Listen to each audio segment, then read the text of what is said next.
Today, we're going to talk about a library that's unlike any other you've ever been to. It's not made of bricks or mortar, but of human voices from all over the planet.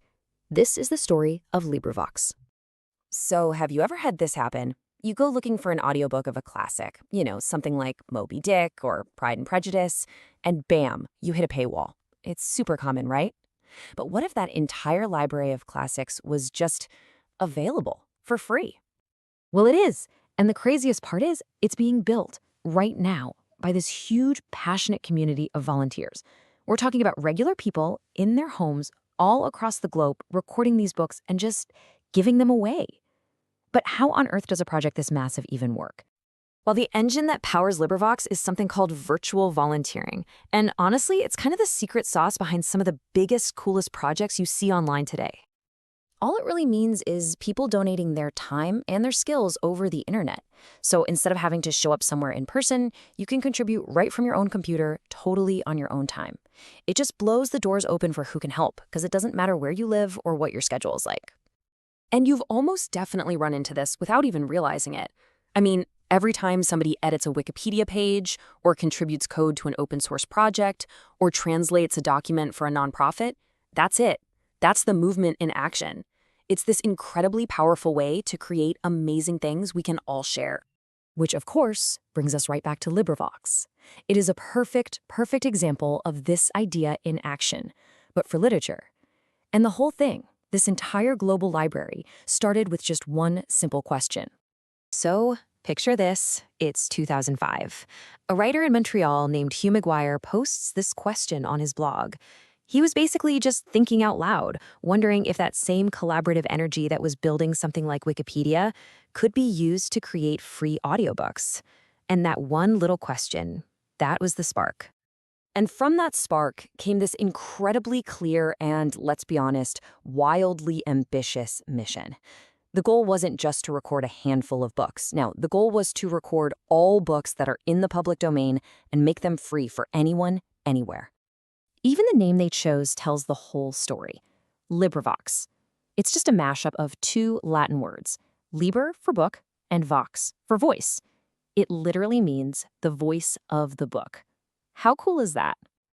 The process itself is just beautiful in its simplicity. So a volunteer picks a book they like, they can record the whole thing, or hey, just a single chapter if that's all they have time for.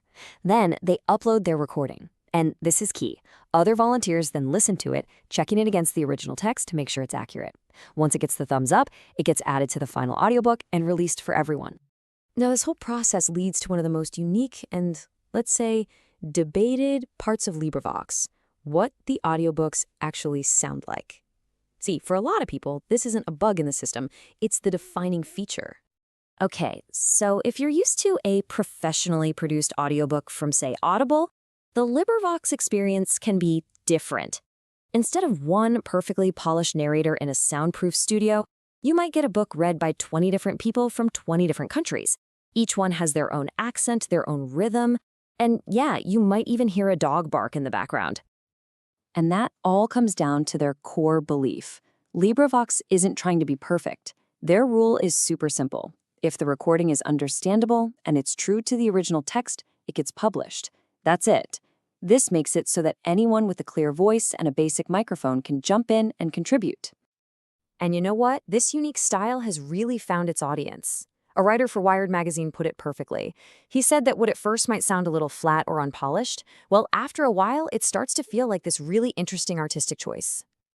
Yeah, in fact, this raw, authentic sound has led some people to call LibriVox a form of outsider art. It's not about being slick and commercial. It's about the pure human act of sharing a story. It's like a declaration that these great books don't just belong to professionals. They belong to all of us, to be read and shared in all our beautifully imperfect voices. So what has this global community of outsider artists actually built? I mean, the scale of what they've accomplished is just staggering. The numbers really do speak for themselves. By late 2024, the LibriVox catalog had ballooned to over 20,000 completed recordings.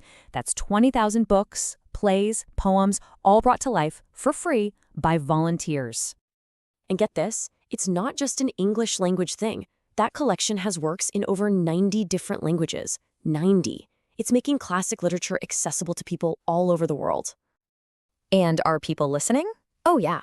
Their version of The Art of War has been downloaded over 22 million times. Alice's Adventures in Wonderland is right there with it.